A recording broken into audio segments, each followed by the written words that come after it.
বন্ধু বান্ধৱীসকল পুনৰবাৰ আসাম জিকে বিদ্যাপীঠৰ নতুন এটা ভিডিঅ'লৈ স্বাগতম জনাইছোঁ। আজি এনেকুৱা এটা টপিক লৈ আহিছোঁ বা এনেকুৱা এটা বিষয় লৈ আহিছোঁ যিটো যিকোনো পৰীক্ষাত গুৰুত্বপূৰ্ণ হয়। আসাম পুলিচ হওক, আসাম ফৰেষ্ট হওক, SSC হওক, APSC হওক বা যিকোনো প্ৰতিযোগিতামূলক পৰীক্ষাৰ কাৰণে বহুতেই গুৰুত্বপূৰ্ণ। সেইটো হৈছে GI টেগ। অসমৰ পৰা কোনকেইটা প্ৰডাক্টে GI টেগ পালে, কিমানকেইটা প্ৰডাক্টে GI টেগ পালে, তাৰ বিষয়ে আজি সম্পূৰ্ণ বিস্তৃতভাৱে আলোচনা কৰিম। গতিকে ভিডিঅ'টো স্কিপ নকৰাকৈ শেষলৈকে চাব আৰু নিজে কিমানটা আগৰ পৰাই জানিছিল বা আপুনি কিমানখিনি নিজে জানে সেইটো শেষত কমেণ্ট বক্সত জনাব। গতিকে আজি ভিডিঅ'টো বেছি পলম নকৰি আৰম্ভ কৰিছোঁ।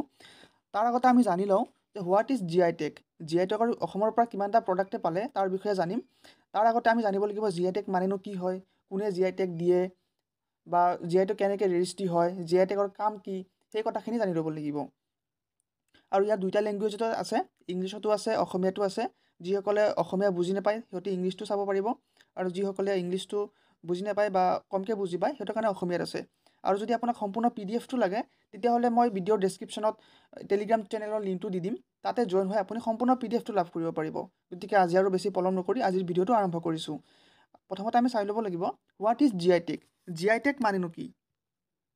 ভৌগোলিক সূচাংক অৰ্থাৎ GI টেগ হৈছে এটা প্ৰামাণিকৰণ যে কোনো সামগ্ৰীৰ এটা নিৰ্দিষ্ট ভৌগোলিক অৱস্থাৰ পৰা আহিছে আৰু ইয়াৰ কিছুমান নিৰ্দিষ্ট গুণগত বৈশিষ্ট্য আছে। এনেকুৱা এটা প্ৰডাক্ট, ছাপ'জ আপুনি অসমৰ কাজি নেমুৱে ধৰি লওক, কাজি নেমু অকল অসমতে পায়, বেলেগ কোনো ৰাজ্যত বা কোনো দেশত পোৱা নাযায়। নেমু পায় কিন্তু কাজি নেমুটো নাপায়, সেইটো গোল নেমুটো পায়। তো তেনেকুৱা কাজি নেমু যিহেতু অসমতে পোৱা যায়, সেইকাৰণে অসমৰ বা কাজি নেমুক GI টেগ দিয়া হৈছে।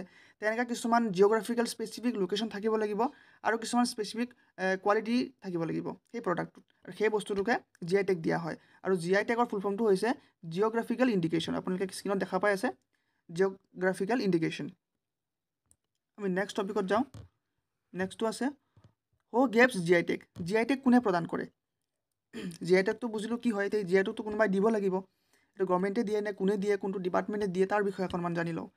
উদ্যোগৰ প্ৰসাৰ আৰু আভ্যন্তৰীণ বাণিজ্য বিভাগ DIPIT, যাৰ ফুল ফৰ্মটো হৈছে the department of industry promotion and internal trade, এই যিটো ইণ্ডাষ্ট্ৰি আছে সেইটোৱে GI টেগ দিয়ে বস্তুবিলাকত বা প্ৰডাক্টবিলাকত। ভাৰতত যিমানখিনি GI টেগ দিয়া হৈছে এইটো আপোনাৰ ডিপাৰ্টমেণ্টৰ আণ্ডাৰতে দিয়া হৈছে। আৰু এই DIPIT উদ্যোগ আৰু বাণিজ্য মন্ত্ৰালয়ৰ অংগ, অৰ্থাৎ মিনিষ্ট্ৰি অফ কমাৰ্চ এণ্ড ইণ্ডাষ্ট্ৰিৰ আণ্ডাৰত অন্তৰ্ভুক্ত কৰা হৈছে। আৰু বৰ্তমান ভাৰতৰ কেন্দ্ৰীয় অৰ্থাৎ union ministry of commerce and industry হৈছে, আপোনালোকে নামটো হয়তো নিশ্চয় জানে, তেওঁৰ নামটো হৈছে পীয়ুষ গোৱেল। তেওঁৰ আণ্ডাৰতে আছে বৰ্তমান। তো সেইটো মিনিষ্ট্ৰিৰ আণ্ডাৰতে GI টেগ দিয়া হয়। যিকোনো সামগ্ৰীৰে GI টেগ সেইটো বস্তুৰ আণ্ডাৰতে দিয়া হয় বা সেইটো ইণ্ডাষ্ট্ৰিৰ আণ্ডাৰতে দিয়া হয়। তো আপোনালোকে এই পইণ্টখিনি লিখি ৰাখিব।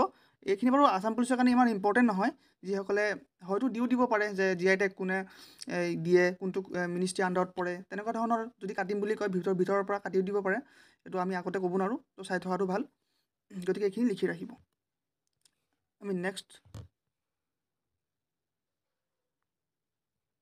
নেক্সটত আহিছোঁ। How does GI registry work? GI ৰেজিষ্ট্ৰিয়ে কেনেকৈ কাম কৰে? GI পঞ্জীয়কে ভৌগোলিক সামগ্ৰীৰ ইংগিত পঞ্জীয়ন আৰু সুৰক্ষা আইন 1999 অনুসৰি নাম পঞ্জীয়ন কৰে। এইটো যিটো জিঅ'গ্ৰাফিকেল ইণ্ডিকেশ্যন অফ গুডছ, সেইটো যিটো ৰেজিষ্ট্ৰেশ্যন এণ্ড প্ৰটেকশ্যন এক্ট আছিলে 1999 চনৰ যিটো এক্ট আছিলে, সেইটো এক্টৰ আণ্ডাৰতে ইয়াক পঞ্জীভূত কৰা হয়। পঞ্জীয়কে কোনো আবেদনৰ ওপৰত আপত্তি কৰিব পাৰে আৰু আবেদনকাৰীয়ে 2 মাহৰ ভিতৰত উত্তৰ দিব পাৰে। যিজনে এপ্লাই কৰিব তেওঁ সেই বস্তুটো প্ৰথমতে এপ্লাই কৰিব লাগিব। এপ্লাই কৰাৰ পিছত সেইটো প্ৰথমতে ছাৰ্ভে হ'ব, সঁচাকৈ হয় নে নহয়, তাৰ ওপৰত ভিত্তি কৰি পিছত কমাৰ্চ এণ্ড ইণ্ডাষ্ট্ৰিৰ ডিপাৰ্টমেণ্টৰ পৰা সেইটোক আপোনাৰ ভেৰিফাই কৰি পেলাই GI টেগটো দিয়া হয়। আৰু ভুলকৈ গ্ৰহণ কৰিলে পঞ্জীয়কে আবেদন প্ৰত্যাহাৰ কৰিব পাৰে, আৰু যদি ইনফৰমেশ্যন ভুল থাকে তেতিয়াহ'লে ৰিজেক্ট হৈ যায়। পঞ্জীয়কে এই সিদ্ধান্ত আবেদনকাৰীক জনাই দিয়ে, আৰু এইটো জনাই দিয়ে। এইটো বাৰু ইমান ইম্পৰ্টেণ্ট নহয়, হ'লেও জানি থোৱাটো ভাল। এই চনটো জানি থ'ব, 1999 চনত যিটো পঞ্জীয়ন আৰু সুৰক্ষা আইন আছিলে তাৰ আণ্ডাৰতে GI টেগটো বা GI ৰেজিষ্ট্ৰি হয়। নেক্সট প্ৰশ্ন, নেক্সট টপিক চাই লওঁ আমি। What is the purpose of GI tag? GI টেগৰ উদ্দেশ্য কি হয়? কিবা এটা বস্তুক ছাপ'জ GI টেগ দিলে তাৰতো কিবা উদ্দেশ্য থাকিব লাগিব, এনেইতো নিদিয়ে, বা কিবা এটা গুৰুত্বপূৰ্ণ ভূমিকা পালন কৰিব লাগিব সেই GI টেগ পোৱা বস্তুটোৰ, বা তাৰ ওপৰত গুৰুত্ব দিব লাগিব। সেইখিনি আমি জানি লওঁ। GI টেগে অন্যান্য সামগ্ৰী আৰু ভৌগোলিক উৎপত্তিক সুৰক্ষা দিয়ে। GI টেগে পৰম্পৰাগত জ্ঞান আৰু সাংস্কৃতিক প্ৰসাৰ আৰু সুৰক্ষা প্ৰদান কৰে। GI টেগে অকৃতিত্বশীল পক্ষই পৰম্পৰাগত জ্ঞানৰ অপব্যৱহাৰ ৰোধ কৰে। GI টেগে বহনক্ষম উৎপাদন পদ্ধতি আৰু পৰিৱেশ সংস্কাৰৰ উৎসাহিত কৰে আৰু GI টেগে বিশ্বৰ বজাৰত ভাৰতীয় সামগ্ৰীৰ বিশ্বাসযোগ্যতা আৰু বজাৰযোগ্যতা বৃদ্ধি কৰে। সাপোজ ধৰি লওক এতিয়া অসমৰ গামোচাই পালে GI টেগ বা কাজি নেমুৱে পাইছে, তো ইণ্টাৰনেশ্যনেল মাৰ্কেটত কাজি নেমু বা গামোচাৰ যিটো মাৰ্কেট প্ৰাইচ সেইটো বৃদ্ধিটো সহায় কৰে GI টেগে। তো মানুহবিলাকে ভাল পাব যে GI টেগ পোৱা বস্তু হয়, তো বেছিকৈ ক্ৰয় কৰিব, তো তাৰ মাৰ্কেট ভেলুটো বাঢ়ি যায়। এতিয়া আমি চাম অসমৰ পৰা কিমানটা প্ৰডাক্টে বা কিমানটা সামগ্ৰীয়ে টোটেল GI টেগ পাইছে। আৰু অসমৰ পৰা বৰ্তমান 33টা সামগ্ৰীয়ে GI টেগ লাভ কৰিবলৈ সক্ষম হৈছে। আপোনালোকে যদি গুগলত চাৰ্চ কৰে তাত 19টা দেখাই থাকিব যে অসমৰ পৰা টোটেল 19টাই সামগ্ৰীয়ে GI টেগ পাইছে, কিন্তু সেইটো ভুল তথ্য। 19টাইটো 2024 চনতে পাইছিলে 19টাই, তো টোটেল পাইছে 33। তো গোটেইখিনি এইটো ভিডিঅ'তে আপোনালোকে পাব, কোনটো কিমান চনত পাইছিলে, GI টেগ নাম্বাৰ কিমান হয়, কোনটো কেটেগৰীত পৰে, গোটেই ডিটেইলছত পাই যাব। আৰু অসমৰ পৰা প্ৰথম যিটো GI টেগ পাইছিলে সেইটো হৈছে মুগা চিল্ক। মুগা চিল্কে অৰ্থাৎ অসমৰ যিটো মুগা ৰেচম সেইটো 2007 চনত প্ৰথম GI টেগ পাইছিলে অসমৰ পৰা নহয়, একচুৱেলি গোটেই নৰ্থ ইষ্টৰ পৰা প্ৰথম পাইছিলে মুগা চিল্কে, আৰু 2007 চনত পাইছিলে। হয়তো এটা সুধিব পাৰে যে অসমৰ পৰা কোনটো প্ৰডাক্টে প্ৰথমবাৰৰ বাবে GI টেগ লাভ কৰিছিলে, তো সেইটো হ'ব মুগা চিল্ক, আৰু 2007 চনত পাইছিলে। নেক্সট চাওঁ আমি। নেক্সট আমিতো অকণ ডিটেইলছত চাব লাগিব বস্তুবিলাক। মুগা ৰেচম, মুগাৰ অন্যান্য সোণালী হালধীয়া ৰেচম উত্তৰ পূবৰ ৰাজ্যসমূহৰ ভিতৰত GI টেগ লাভ কৰা প্ৰথমটো বস্তু হৈ পৰিল। মই অলৰেডি ক'লোৱেই, মুগা চিল্কে অসমৰ লগতে গোটেই উত্তৰ পূব ভাৰতৰ অৰ্থাৎ নৰ্থ ইষ্টৰ ভিতৰত GI টেগ লাভ কৰা প্ৰথমটো বস্তু হৈ গৈছে, মানে প্ৰথমটো প্ৰডাক্ট 2007 চনত যাক GI টেগ দিয়া হৈছিলে। 2007 চনত মুগা ৰেচমে সুৰক্ষিত ভৌগোলিক সূচাংক অৰ্থাৎ GI টেগ লাভ কৰিবলৈ সক্ষম হৈছে। আৰু যিটো মুগা চিল্কৰ আপোনাৰ GI টেগ নাম্বাৰ সেইটো 55 হয়। এই নাম্বাৰটো মনত ৰাখিব, 55। ইয়াত ফটোখন চাই আছে, এইটো মুগা চিল্ক হয়, এইটো আপোনালোকক নতুনকৈ দেখুৱাৰ একো প্ৰয়োজন নাই। তো মুগা চিল্কৰ যিটো GI টেগ নাম্বাৰ সেইটো 55 হয়। আৰু এইটো কেটেগৰী হেণ্ডিক্ৰাফ্টত পৰে, যিহেতু হেণ্ডমেড হয়, মানুহৰ হাতেৰে বনায়, সেইকাৰণে এইটো কেটেগৰীটো হেণ্ডিক্ৰাফ্টত পৰে। নেক্সট চাওঁ। নেক্সট হৈছে Assam Orthodox. Assam Orthodox T অৰ্থাৎ চাহ উত্তৰ পূব ভাৰতৰ ব্ৰহ্মপুত্ৰ বা অসম উপত্যকাত অৱস্থিত চাহ বাগিচাৰ অসমীয়া আৰু অন্যান্য ভিন্নতা অসম অৰ্থডক্স টেগ অনুমোদিত। অসমৰ যিটো অৰ্থডক্স টি আছে বা চাইণ্টিফিক নেমটো মনত ৰাখিব, কেমেলিয়া চাইনেনচিছ আসামিকা, এইটো আসাম অৰ্থডক্স টিৰ চাইণ্টিফিক নেম হয়, হয়তো নামটো সুধি দিব পাৰে। কেমেলিয়া চাইনেনচিছ আসামিকা বুলি কোৱা হয় চাইণ্টিফিক নেমটো। আৰু ইয়াক 2008 চনত GI টেগ দিয়া হৈছিল অসমৰ পৰা, আৰু 2008 চনত GI টেগ পাইছে। আৰু ইয়াৰ GI টেগ নাম্বাৰটো হৈছে 115 আৰু 118, দুইটা লিষ্টতে ইয়াক অন্তৰ্ভুক্ত কৰা হৈছে। তেওঁৰ আসাম অৰ্থডক্স টিৰ দুটা GI টেগ নাম্বাৰ হয়, এটা 115 আৰু এটা 118, দুইটা নাম্বাৰে মনত ৰাখিব। আৰু এইটো এগ্ৰিকালচাৰ কেটেগৰীত পৰে, যিহেতু মানুহে ইয়াৰ খেতি কৰিব লাগে, বা চাহ খেতি হয়তো আপোনালোকে দেখিছেই, তো সেইটো কাৰণে এইটো এগ্ৰিকালচাৰ কেটেগৰীত পৰে। নেক্সট চাওঁ আমি। নেক্সটটো হৈছে তেজপুৰৰ লিচু বা তেজপুৰ লিচি। তেজপুৰৰ যিটো লিচু আছে সেই লিচুৱে GI টেগ পাবলৈ সক্ষম হৈছে। আৰু ইয়াত কেইটামান গুৰুত্বপূৰ্ণ কথা আছে। যিটো GI টেগিঙৰ বাবে এই আবেদন কৰিছে, অৰ্থাৎ তেজপুৰৰ লিচুৰ কাৰণে লিচুক যে GI টেগ দিব লাগে, তাৰ কাৰণে এইটো নেৰামেক নামৰ এটা কৰ্পৰেশ্যন লিমিটেড, এই লিমিটেডে এপ্লাই কৰিছিলে। এইটো চমুকৈ নেৰামেক বুলি কোৱা হয়। ইয়াৰ ফুল ফৰ্মটো হৈছে north eastern regional agriculture marketing corporation limited, চমুকৈ নেৰামেক বুলি কোৱা হয়। এই নেৰামেকে প্ৰথমবাৰৰ বাবে 2013 চনত মানে এপ্লাই কৰিছিলে 2012 চনত, 12 চনত এপ্লাই কৰাৰ পিছত 2013 চনত তেজপুৰৰ লিচিক GI টেগ দিয়া হৈছিলে। 2013 চনত তেজপুৰৰ লিচিক GI টেগ দিছিলে, সেইটো মনত ৰাখিব। আৰু GI টেগ নাম্বাৰটো হৈছে 438। তেজপুৰৰ লিচুৰ GI টেগ নাম্বাৰটো সেইটো মনত ৰাখিব, 438। হয়তো আপোনালোকৰ পৰীক্ষাত, আসাম পুলিচৰ পৰীক্ষাত এইটো সুধি দিব পাৰে যে তেজপুৰৰ লিচুৰ GI টেগ নাম্বাৰটো কিমান হয়, সেইটো সুধি দিব পাৰে। আগতে কোনো ক'ব নোৱাৰে, সেইকাৰণে আমি চব চাব লাগিব।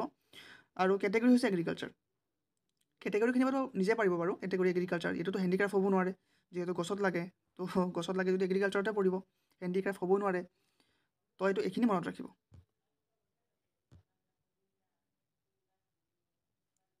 নেক্সটটো চাওঁ। নেক্সট হৈছে আছামিজ গামোচা। এইটো আৰু ক'বই নালাগে, চবেই জানে অসমীয়া গামোচাক, হয় নাই, অসমীয়া গামোচাক GI টেগ দিয়া হৈছে।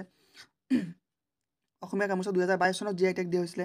অসমৰ উল্লেখযোগ্য সাংস্কৃতিক প্ৰতীক আৰু পৰিচয় গামোচাই 2022 চনত ভৌগোলিক সূচাংক অৰ্থাৎ GI টেগ লাভ কৰিছিল।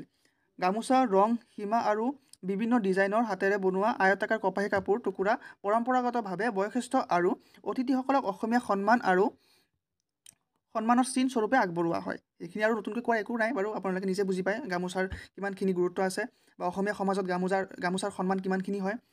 আৰু মনত ৰাখিবলৈ কথা হৈছে গামোচাৰ GI টেগ নাম্বাৰটো। এইটো যোৱা কিবা এটা এক্সামত আহি গৈছে, মই কোনটো এক্সামত আহিছে একজেক্টলি পাহৰি গ'লোঁ, কিন্তু কোনোবা এখন এক্সামত অসমৰ কিবা এটা এক্সামত আহিছে যে গামোচাৰ GI টেগ নাম্বাৰটো কিমান হয়। তো এইটো হ'ব 594। গামোচাৰ GI টেগ নাম্বাৰটো 594 হয়। আৰু কেটেগৰী হেণ্ডিক্ৰাফ্টত পৰিব। এইটো এগ্ৰিকালচাৰত নপৰে, যিহেতু হেণ্ডমেড হয়, তো হেণ্ডিক্ৰাফ্টত পৰিব। তো গামোচাক এই চনটো মনত ৰাখিব, 2022 চনত দিয়া হৈছিলে। আৰু প্লাছ GI টেগ নাম্বাৰটো মনত ৰাখিব, আৰু এই কেটেগৰীটো এইটো নিজে পাৰিব বাৰু, এইটো মনত ৰাখিবলগীয়া একো নাই, হাতেৰে বনাই হেণ্ডিক্ৰাফ্টতে পৰিব। নেক্সট চাওঁ, নেক্সট যি আছে আছাম মুগা চিল্ক লগ'। অসমৰ মুগা চিল্কৰ যিটো লগ' আছে সেই লগ'টোও GI টেগ পাবলৈ সক্ষম হৈছে। অসমৰ মুগা ৰেচমৰ ওপৰত বিশেষ কভাৰ অৰ্থাৎ লগ' মুকলি কৰিলে মুগা ৰেচম জনপ্ৰিয়তা আৰু অসমৰ নাম সমগ্ৰ দেশ আৰু বিশ্বজুৰি বিয়পি পৰিব। আৰু 2014 চনত ট্ৰেডমাৰ্কৰ উদ্দেশ্য মুগা ৰেচম লগ'ক ভৌগোলিক সূচাংক অৰ্থাৎ GI টেগ দিয়া হৈছে। আৰু আপোনালোকে কাষত ফটোখন চাই গমেই পাব, এখন হৈছে আছাম মুগা চিল্কৰ লগ'। এই লগ'টোৱে GI টেগ পাবলৈ সক্ষম হৈছে 2014 চনত। আৰু ইয়াৰ GI টেগ নাম্বাৰটো হৈছে 384। এক মিনিট, 384 ইয়াৰ GI টেগ নাম্বাৰটো। আৰু এইটো হেণ্ডিক্ৰাফ্টত পৰে, যিহেতু হাতেৰে বনোৱা হৈছে। অভিয়াছলি কিবা ডিভাইচত বনাইছে, কম্পিউটাৰ বা তেনেকুৱা কিবা ডিজিটেলি বনাইছে, হ'লেওতো হেণ্ডমেড হয় ন, সেইকাৰণে হেণ্ডিক্ৰাফ্টতে পৰিব। সেইটো আকৌ এগ্ৰিকালচাৰ বা কিবা টেকনিকেলি কেটেগৰীত নপৰে, হেণ্ডিক্ৰাফ্টতে পৰিব। নেক্সট চাওঁ, নেক্সট হৈছে 6 নম্বৰ, কাৰ্বি আংলঙৰ আদা। কাৰ্বি আংলঙৰ জিঞ্জাৰ, কাৰ্বি আংলঙৰ আদায়ো GI টেগ পাবলৈ সক্ষম হৈছে। আৰু কাৰ্বি আংলঙৰ আদাৰ কিছুমান স্পেচিয়েল কেৰেক্টাৰিষ্টিক্স আছে, সেইখিনি আমি জানি ল'ম এতিয়া। অসমৰ কাৰ্বি আংলং জিলাৰ সুদূৰ পাৰত খেতি কৰা আদাই হজম শক্তি শান্ত কৰাত সহায় কৰে। যিহেতু আমি আগতে পাই আহিছোঁ, GI টেগ পাবলৈ হ'লে কিছুমান স্পেচিয়েল কেৰেক্টাৰ থাকিব লাগিব, কিছুমান পাৰ্টিকুলাৰ লোকেশ্যনত থাকিব লাগিব। তো কাৰ্বি আংলঙৰ যিটো আদা আছে সেইটো হজম শক্তি শান্ত কৰাত সহায় কৰে। আৰু ইয়াক এণ্টি অক্সিডেণ্ট আৰু এণ্টি ইনফ্লেমেটৰী গুণ থাকে। এই শব্দকেইটা মনত ৰাখিব, ইমান ইম্পৰ্টেণ্ট নহয়, হ'লে জানি থোৱাটো ভাল।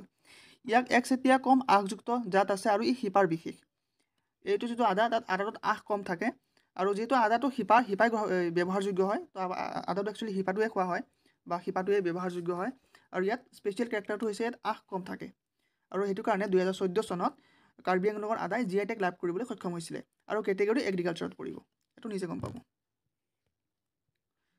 আৰু লগতে কাৰ্বি আংলঙৰ আদাৰ যিটো GI টেগ নাম্বাৰ 435, সেইটো মনত ৰাখিব। 435 হৈছে কাৰ্বি আংলঙৰ আদাৰ GI টেগ নাম্বাৰ। নেক্সট হৈছে জহা চাউল। জহা চাউল সুগন্ধি, সূক্ষ্ম আৰু উৎকৃষ্ট সোৱাদৰ বাবে উল্লেখযোগ্য। জহা চাউলৰ গোন্ধ বহুত ধুনীয়া আৰু সূক্ষ্ম আৰু উৎকৃষ্ট হয়, আৰু সোৱাদৰ বাবে বহুত উল্লেখযোগ্য হয়। আৰু লগতে মনত ৰাখিব, 14 শতিকাত মাধৱ কন্দলীয়ে যিটো ৰামায়ণ ৰচনা কৰিছিলে, ৰচনা নহয় অৰ্থাৎ ট্ৰান্সলেট কৰিছিলে অসমীয়ালৈ, তাত তেওঁ লিখিছে যে জহা চাউলৰ পৰা তৈয়াৰী খাদ্য সামগ্ৰী ৰাৱণে নিজৰ ভাতৃ কুম্ভকৰ্ণক টোপনিৰ পৰা জগাই তুলিবলৈ ব্যৱহাৰ কৰিছিল। আপোনালোকে হয়তো জানে ৰাৱণৰ ভাতৃৰ নাম কুম্ভকৰ্ণ। ছমাহ শুই থাকে, ছমাহ জাগি থাকে। তো যেতিয়া ছমাহ শুই থাকে, তেতিয়া সেই টোপনিৰ পৰা জগাবৰ কাৰণে জহা চাউলৰ পৰা তৈয়াৰী খাদ্য সামগ্ৰী ৰাৱণে ব্যৱহাৰ কৰিছিল। আৰু 2016 চনত জহা চাউলক GI টেগ প্ৰদান কৰা হৈছে। আৰু ইয়াৰ GI টেগ নাম্বাৰটো হৈছে 439। 439 হৈছে জহা চাউলৰ GI টেগ নাম্বাৰ। এই 2016 চনটো আৰু GI টেগ নাম্বাৰৰ যিটো GI টেগ যিটো নাম্বাৰ 439, সেইটো মনত ৰাখিব। নেক্সট 8 নম্বৰটো চাওঁ। 8 নম্বৰটো হৈছে বোকা চাউল। জহা চাউল বেলেগ আৰু বোকা চাউল বেলেগ। বোকা চাউল বা তাক কোমল চাউল বুলিও কোৱা হয়, হৈছে এক প্ৰকাৰৰ প্ৰচেড চাউল, যাক যাদুকৰী চাউল বুলি কোৱা হয়। মেজিকেল ৰাইচ বুলিও কোৱা হয় বোকা চাউলক। আৰু বোকা চাউল খাই আহোম সৈন্যসকলে মোগলৰ যুদ্ধৰ জীৱন যাপন কৰিছিল বা জীৱন নিৰ্বাহ কৰিছিল। আপোনালোকে হয়তো আছাম হিষ্ট্ৰীত পঢ়িছে, মোগল আৰু আহোমৰ মাজত বহুতবাৰ যুদ্ধ হৈছিলে। প্ৰথমটো ভৰলীত হৈছিলে, শেষটো ইটাখুলিত হৈছিলে, বিখ্যাত শৰাইঘাটত যুদ্ধ হৈছিলে। তো এই যুদ্ধবিলাকত আহোমৰ সৈন্যসকলে বোকা চাউলৰ খাই পেলাই জীৱন নিৰ্বাহ কৰিছিল আৰু যুদ্ধ কৰিছিল। বোকা চাউল বেছিভাগে নামনি অসমৰ নলবাৰী, বৰপেটা, গোৱালপাৰা, বাক্সা, কামৰূপ, ধুবুৰী, কোকৰাঝাৰ আৰু দৰং জিলাত খেতি কৰা হয়। এইটো লোৱাৰ আছামৰ ফালে বেছি কৰা হয়, আপাৰ আছামত খুব কমেই কৰে মানুহবিলাকে, খুব কমেই পোৱা যায়। আৰু এক মিনিট ৰ'ব, মই ফটোখন উঠাই দিছোঁ। আৰু 2018 চনত এই বোকা চাউলক GI টেগ দিয়া হৈছে। 2018 চনত বোকা চাউলে GI টেগ পাবলৈ সক্ষম হৈছে। আৰু ইয়াৰ GI টেগ নাম্বাৰটো হৈছে 558। বোকা চাউলৰ GI টেগ নাম্বাৰটো 558, এইটো মনত ৰাখিব। আৰু 2018 চনত ইয়াক GI টেগ দিয়া হৈছিলে। নেক্সটটো চাওঁ। নেক্সটটো চাগে সকলোৱে জানে, নেক্সটটো হৈছে কাজি নেমু। অসমৰ বিখ্যাত কাজি নেমু, যাক অসম নেমু নামেৰেও জনাজাত বা পৰিচিত। এই নেমুৱে সতেজ পনীয় আৰু আচাৰ প্ৰস্তুত কৰাৰ লগতে তৰকাৰী আৰু অন্যান্য ব্যঞ্জন সজোৱাতো ব্যৱহাৰ হয়। অৰ্থাৎ আপোনালোকে হয়তো জানে আমাৰ অসমীয়া ঘৰুৱা ভাষাত যিটো চৰ্বত বুলি কোৱা হয়, চৰ্বত বনাবলৈ ব্যৱহাৰ কৰা হয়, আচাৰ বনাবলৈ ব্যৱহাৰ কৰা হয়, বা দালিৰ লগতো বা তৰকাৰীৰ লগতো সোৱাদৰ কাৰণে যিবিলাক তৰকাৰী বা ব্যঞ্জন তাতো ইউজ কৰা হয়, সেইটো হয়তো আপোনালোকে নিজেই জানে। আৰু কৃষি আৰু প্ৰক্ৰিয়াকৰণ খাদ্য ৰপ্তানি উন্নয়নৰ প্ৰাধিকৰণে GI পঞ্জীভুক্ত সামগ্ৰী অসমৰ কাজি নেমুৰ ৰপ্তানি সুবিধা প্ৰদান কৰিছে। প্ৰথমতে অসমৰ পৰা ইমান ৰপ্তানি বা অসমৰ পৰা ইমান বেচা হোৱা নাছিলে, ৰপ্তানি হোৱা নাছিলে অসমৰ পৰা কাজি নেমু। যেতিয়া GI টেগ পাইছে 2014 চনত, তাৰপিছৰ পৰা ইয়াৰ ৰপ্তানিটো বাঢ়ি গৈছে। আপোনালোকে ইয়াৰ পৰা গম পাব পাৰে যে GI টেগটো কিমান গুৰুত্বপূৰ্ণ হয়। আৰু 2014 চনত কাজি নেমুৱে GI টেগ লাভ কৰিবলৈ সক্ষম হৈছিলে। কাষতে ফটোখন চায়ে আছে কাজি নেমু, আৰু আপোনালোকৰ ঘৰতো হয়তো আছে। আৰু কাজি নেমুৰ GI টেগ নাম্বাৰটো হৈছে 609। 609 হৈছে কাজি নেমুৰ GI টেগ নাম্বাৰ বা GI টেগ চাৰ্টিফিকেট নাম্বাৰ বুলিও কোৱা হয়। আৰু কেটেগৰী হৈছে এগ্ৰিকালচাৰ। কেটেগৰীটো বাৰু নিজে ক'ব নালাগে, আপোনালোকে নিজে বুজি পায় কোনটো কেটেগৰীত পৰিব। তো কেটেগৰী হ'ব এগ্ৰিকালচাৰ আৰু GI টেগ নাম্বাৰ হ'ব 609। তো এই নাম্বাৰকেইটা মনত ৰাখিব। নেক্সটত যাওঁ আমি চকুৱা চাউল। 10 নম্বৰত আছে চকুৱা চাউল। আমি জহা চাউল চালোঁ, বোকা চাউল চালোঁ, এতিয়া চকুৱা চাউল। অসমৰ পৰা চকুৱা চাউলেও GI টেগ পাবলৈ সক্ষম হৈছে। চকুৱা চাউলক তিয়াই নখোৱা চাউল বুলিও কোৱা হয়। চকুৱা চাউল কি হয় হয়তো আপোনালোকে জানে। ইয়াত এমাইলছ পৰিমাণ কম আৰু ই আলোক সংবেদনশীল, অৰ্থাৎ ফটোচিনথেটিভ হয়। আপোনালোকে হয়তো গম পায় চকুৱা চাউল ৰান্ধিবলৈ একচুৱেলি জুইৰ প্ৰয়োজন নহয়। আপুনি এটা পাত্ৰত যদি কেইটামান চকুৱা চাউল দি পেলাই তাত পানী দি পেলাই ৰ'দত থৈ দিয়ে, অকণমান সময়ত সেইটো ভাতলৈ পৰিৱৰ্তন হৈ যায় বা খোৱাৰ উপযোগী হৈ যায়। সেইটো হয়তো সকলোৱে জানে। সেইটো এটা ইউনিক ফিচাৰ্ছ হয়, সেইকাৰণে GI টেগ পাবলৈ সক্ষম হৈছে। মূলতঃ উজনি অসমৰ তিনিচুকীয়া, ধেমাজি, লখিমপুৰ, শিৱসাগৰ আদি জিলাত খেতি কৰা হয়। এইটো আপোনাৰ আপাৰ আছাম ফালে খেতি কৰে, লৱাৰ আছামত খুব কমেই কৰা হয়। আৰু 2019 চনত ইয়াক ভৌগোলিক সূচাংক অৰ্থাৎ GI টেগ প্ৰদান কৰা হৈছিল। আৰু ইয়াৰ GI টেগ নাম্বাৰটো হৈছে 572। GI টেগ নাম্বাৰটো 572 হয়। আৰু কেটেগৰী অভিয়াছলি এগ্ৰিকালচাৰতে পৰিব। তো এইখিনি আপোনালোকে মনত ৰাখিব। নেক্সট আমি যিহেতু গোটেই ডিটেইলছত দিয়াটো সম্ভৱ নহয়, গোটেই ডিটেইলছত আপোনালোকে হয়তো এইবিলাকৰ বিষয়ে নিজেই জানে। এতিয়া অসমীয়া জাপি বা বিহু দৌল, পানী মেটেকা এইবিলাকৰ বিষয়ে আপোনালোকে নিজে জানে। তো ভিডিঅ'টো মই বেছি দীঘল নকৰোঁ, যিহেতু ইমান ইম্পৰ্টেণ্টো নহয় বোলো। কাৰণ আপোনালোকে খালি প্ৰডাক্টৰ নামটো, কোনটো প্ৰডাক্টে অসমৰ পৰা পাইছে, আৰু GI টেগ নাম্বাৰটো আৰু কেটেগৰীটো জানিলে হৈ গ'ল। তাৰ বিষয়ে ইমান জনাটো আছাম পুলিচ বা যিবিলাক MCQ বেছড এক্সাম হয় তাত ইমান গুৰুত্বপূৰ্ণ বুলি মই নাভাবোঁ। APSCত লাগিব বা চিভিল ছাৰ্ভিচত লাগিব। যিহেতু মই চিভিল ছাৰ্ভিচৰ কাৰণে প্ৰিপাৰেশ্যন কৰি আছোঁ, তো মই ভাবিলোঁ যে আপোনালোককো মই জনাই দিওঁ। তো আপোনালোকৰ ইয়াৰ পৰা লাভান্বিত হ'ব পাৰে। আৰু GI টেগ নাম্বাৰটো বহুতেই গুৰুত্বপূৰ্ণ হয়, যিহেতু মই কৈ আহিছোঁ। যোৱা কিবা এটা এক্সামত এই আপোনাৰ গামোচাৰ GI টেগ নাম্বাৰটো সুধিছিলে। তো হয়তো নেক্সট এক্সামত বেলেগ এটা প্ৰডাক্টৰ পৰা সুধি দিব পাৰে। তো আপোনালোকে এই লিষ্টখন মনত ৰাখিব। মই গোটেই লিষ্টখনো আপলোড কৰি দিম এই টেলিগ্ৰাম চেনেলত। তাতে ক্লিক কৰি পেলাই আপোনালোকে গোটেই লিষ্টটো পাব পাৰিব। তাৰ আগতে আমি অকণ ডিছকাছ কৰি লওঁ। অসমীয়া জাপিয়ে পাইছে। অসমীয়া জাপিয়ে তাৰ GI টেগ নাম্বাৰটো হৈছে 979 আৰু কেটেগৰী হৈছে হেণ্ডিক্ৰাফ্ট। তাৰপিছত আছাম আচাৰকান্দি টেৰাকোটা ক্ৰাফ্ট, যিটো আপোনাৰ ধুবুৰীত মেইনলি মেনুফেকচাৰ কৰা হয়, সেইটো হয়তো আপোনালোকে জানে। আছাম আচাৰকান্দি টেৰাকোটা ক্ৰাফ্ট, সেইটোৰ GI টেগ নাম্বাৰ হৈছে 980 আৰু এইটো হেণ্ডিক্ৰাফ্টত পৰে। আৰু 13 নম্বৰত আছে আছাম মিচিং হেণ্ডলুম প্ৰডাক্টছ। এইটোৰ GI টেগ নাম্বাৰ হৈছে 1001 আৰু এইটো হেণ্ডিক্ৰাফ্টত পৰে। আৰু লগতে মনত ৰাখিব, যিটো আছাম মিচিং হেণ্ডলুম প্ৰডাক্ট আছে, এইটো অসমৰ পৰাও GI টেগ পাইছে আৰু অৰুণাচলৰ পৰাও GI টেগ পাইছে। এইটো প্ৰডাক্ট অৰুণাচলতো পোৱা যায়। তো সেইকাৰণে দুইটা জেগাত পাই দিয়া হৈছে। অৰুণাচলৰ পৰাও GI টেগ পাইছে আৰু প্লাছ অসমৰ পৰাও GI টেগ পাইছে। আৰু বিহু দৌল নোহোৱাকৈতো বিহু সদায় আধৰুৱা। তো বিহু দৌলে পাইছে। বিহু দৌল হেণ্ডিক্ৰাফ্টতে পৰে, যিটো হেণ্ডমেড হয়। আৰু ইয়াৰ GI টেগ নাম্বাৰটো হৈছে 1002। ৰ'ব এখন উঠাই লৈছোঁ।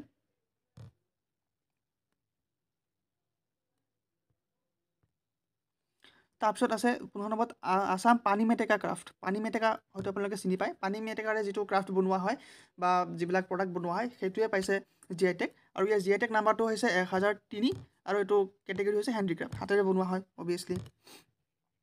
নেক্সট চাওঁ আমি 16 নম্বৰত আছে সৰ্থেবাৰী মেটেল ক্ৰাফ্ট। সৰ্থেবাৰী যিটো বেল মেটেল ইণ্ডাষ্ট্ৰি আছে, তো সেই বেল মেটেল ইণ্ডাষ্ট্ৰিয়েও বা বেল মেটেল যিটো ক্ৰাফ্ট আছে, যিবিলাক বাচন বৰ্তন বনোৱা হয়, কাঁহেৰে বনোৱা হয়, তো সেইখিনিও পাইছে GI টেগ। আৰু GI টেগ নাম্বাৰটো 1013 হয়, 1013 আৰু এইটো হেণ্ডিক্ৰাফ্টত পৰে। আৰু মাজুলী মাস্ক অফ আছাম, মাজুলীৰ যিটো মুখা শিল্প আছে, ৰাসত যিবিলাক ইউজ কৰা হয় মুখা শিল্প, হয়তো আপোনালোকে নিজে ইউজ কৰি পাইছে ৰাসে ভাওনা কৰোঁতে। বা ৰাস উদযাপন কৰোঁতে। তো সেই মাজুলীৰ মাৰ্কছো পাইছে আৰু ইয়াৰ জি আই টেগ নাম্বাৰ হৈছে 939 আৰু এইটো কেটেগৰী হৈছে হেণ্ডিক্ৰাফ্ট। আৰু অসমৰ মাজুলী মেনুস্ক্ৰিপ্ট পেইণ্টিং, মাজুলীৰ যিটো মেনুস্ক্ৰিপ্ট পেইণ্টিং আছে এনচিয়েণ্ট টাইমৰ বা তাৰপিছৰো পুৰণি যিবিলাক মেনুস্ক্ৰিপ্ট পেইণ্টিং আছে সেই পেইণ্টিংবিলাকেও পাইছে। এইটো ইয়াৰ জি আই টেগ নাম্বাৰ হৈছে 940 আৰু ইয়াৰ কেটেগৰী হৈছে হেণ্ডিক্ৰাফ্ট। তাৰপিছত পাইছে বড়ো, এবাৰ যিবিলাক 2024 চনত পাইছে আপোনালোকে হয়তো গম পায়, বড়ো কমিউনিটিৰ বহুতকেইটা প্ৰডাক্টে পাইছে, যেনেকৈ বড়ো দখনা, ছোৱালীবিলাকে হয়তো পিন্ধা দেখিছে বড়ো দখনা, এই বড়ো দখনাই পাইছে আৰু ইয়াৰ জি আই টেগ নাম্বাৰটো হৈছে 959 হৈছে ইয়াৰ জি আই টেগ নাম্বাৰ আৰু এইটো হেণ্ডিক্ৰাফ্টত পৰে। আৰু 20 নম্বৰত আছে বড়ো এৰী চিল্ক, বড়ো যিসকল এৰী চিল্ক আছে এই এৰী চিল্কে অসমৰ যেনেকৈ অসমীয়াসকলৰ যিকলে যেনেকৈ মুগা চিল্ক আছে তেনেকৈ বড়োসকলেও এৰী চিল্ক ইউজ কৰে, অসমীয়াসকলে ইউজ কৰে বাৰু, কিন্তু হ'লে যিটো এৰী চিল্ক আছে বড়ো এৰী চিল্ক বুলি কোৱা হয় সেইটোৱে পাইছে আৰু ইয়াৰ জি আই টেগ নাম্বাৰটো হৈছে 960 আৰু ইয়াৰ কেটেগৰী হৈছে হেণ্ডিক্ৰাফ্ট। 20 নম্বৰত আছে বড়ো জামগ্ৰা, উচ্চাৰণটো অকণমান বেলেগ হ'ব পাৰে যিহেতু বড়ো শব্দ হয়, বড়ো শব্দতে লিখা হৈছে, তো উচ্চাৰণটো অকণ বেলেগ হ'ব পাৰে, বেলেগ হ'ব পাৰে, সেইটোত ভুল নুবুজিব বা নধৰিব, মই জাষ্ট ট্ৰাই কৰিছোঁ। বড়ো জাংগ্ৰা এইটোক দিয়া হৈছে, ইয়াৰ জি আই টেগ হৈছে 961 আৰু ইয়াৰ কেটেগৰী হৈছে হেণ্ডিক্ৰাফ্ট, হাতেৰে বনোৱা হয়। নেক্সট হৈছে বড়ো গামোচা, যেনেকৈ অসমীয়া গামোচাক জি আই টেগ দিয়া হৈছে তেনেকৈ বড়ো গামোচাকো জি আই টেগ দিয়া হৈছে আৰু বড়ো গামোচাৰ জি আই টেগ নাম্বাৰটো হৈছে 962 হৈছে বড়ো গামোচাৰ জি আই টেগ নাম্বাৰ আৰু এইটো হেণ্ডিক্ৰাফ্ট অভিয়াছলি। আৰু বড়ো কেৰাদাপানী এইটো এগ্ৰিকালচাৰৰ লগত ৰিলেটেড, এইটো কি হয় একচুৱেলি ময়ো ভালকৈ গম নাপাওঁ, যদি কোনোবা জানে কমেণ্ট বক্সত কমেণ্ট কৰিব যদি কোনোবা বড়ো আছে। আৰু ইয়াৰ জি আই টেগ নাম্বাৰটো হৈছে 963 হৈছে ইয়াৰ G I tag number Bodo কেৰাদাপানী আৰু এইটো এগ্ৰিকালচাৰ কেটেগৰীত পৰে। কোনোবা যদি জানা কেৰাদাপানী কি হয় কমেণ্ট বক্সত কমেণ্ট কৰিবা। আৰু নেক্সট 24 নম্বৰ হৈছে বড়ো থৰখা পাইছে জি আই টেগ নাম্বাৰ, এইটো হেণ্ডিক্ৰাফ্টত কেটেগৰীত পৰিব, হাতেৰে নিৰ্মিত আৰু ইয়াৰ জি আই টেগ নাম্বাৰটো হৈছে 965 হৈছে বড়ো থৰখাৰ জি আই টেগ নাম্বাৰ আৰু এইটো হেণ্ডিক্ৰাফ্টত পৰিব। নেক্সট হৈছে বড়ো ডংগাৰ দুঞ্জিয়া, এইটো এগ্ৰিকালচাৰৰ লগত ৰিলেটেড, কি হয় এগেইন কমেণ্ট কৰিবা। আৰু ইয়াৰ জি আই টেগ নাম্বাৰটো হৈছে 971 হৈছে ইয়াৰ জি আই টেগ নাম্বাৰ, বিশেষকৈ এই জি আই টেগ নাম্বাৰখিনি মনত ৰাখিবলৈ চেষ্টা কৰিব। আৰু নেক্সট হৈছে বড়ো খাম, এইটো হেণ্ডিক্ৰাফ্ট হয় আৰু ইয়াৰ জি আই টেগ নাম্বাৰটো হৈছে 972 হৈছে বড়ো খামৰ জি আই টেগ নাম্বাৰ, বিশেষকৈ এই নাম্বাৰখিনি মনত ৰাখিবা।